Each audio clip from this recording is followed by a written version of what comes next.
In this video, I'm going to show you how to multiply and divide positive and negative integers. So let's say we have negative 2 multiplied by 3. What is the answer to this problem? Well, if there wasn't a negative here, it would be easy, right? If there wasn't a negative here, we would have 2 multiplied by 3, right? And you could do that easily because 2 times 3 is 6. But what makes it harder is that there's a negative up front. Well, it's actually not that hard to deal with negatives when we're multiplying. What you have to remember is whenever you have different signs, the answer will be a negative answer. Okay? So when you're multiplying and you have different signs, the answer will be negative, always. Okay, always. So what I mean by that is, well, we have different signs here, right? Because the 2 is a negative and the 3 is a positive, right? So just forget the negative for now. So just do 2 times 3. So 2 times 3 is 6, right? That's good. That's the first step. Okay. Now, according to this rule, when you're multiplying, when you have different signs, the answer is always negative. So, well, we have different signs here. The 2 is negative and the 3 is positive. So the answer will be negative because we have different signs. Okay. Well, how about if you have the same signs? If you have the same signs, the answer will be positive, always. Okay. So these rules are always true.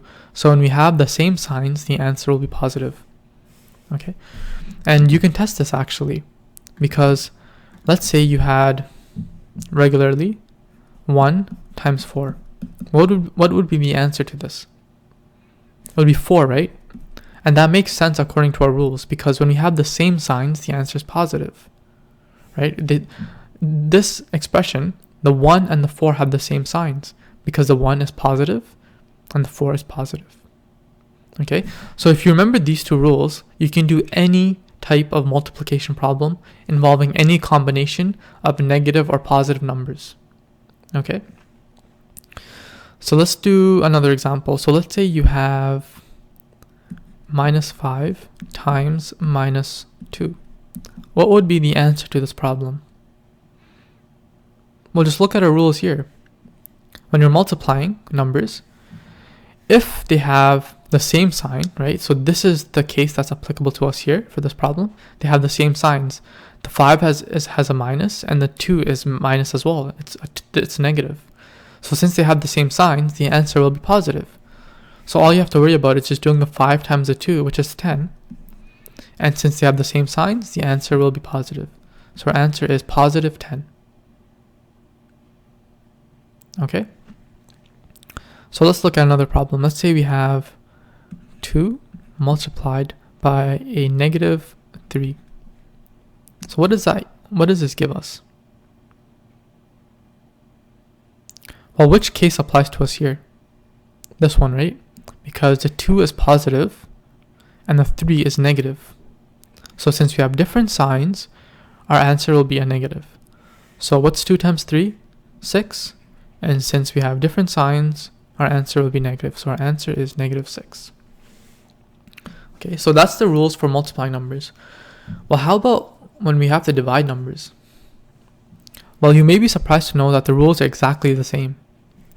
So these rules actually apply to multiplying or dividing numbers.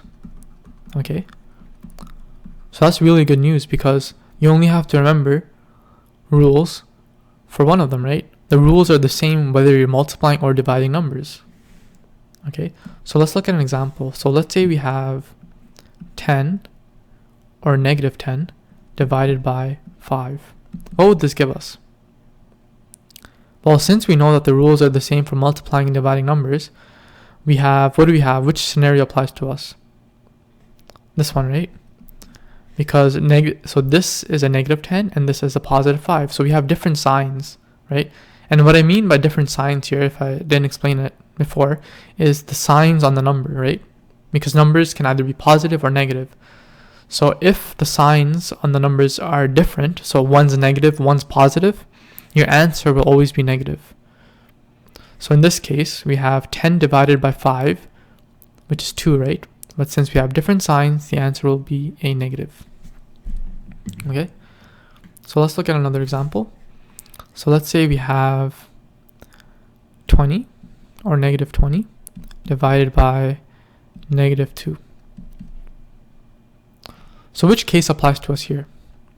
Well, look at the signs on the two numbers. They're the same, right? We have a negative number here divided by a negative number here.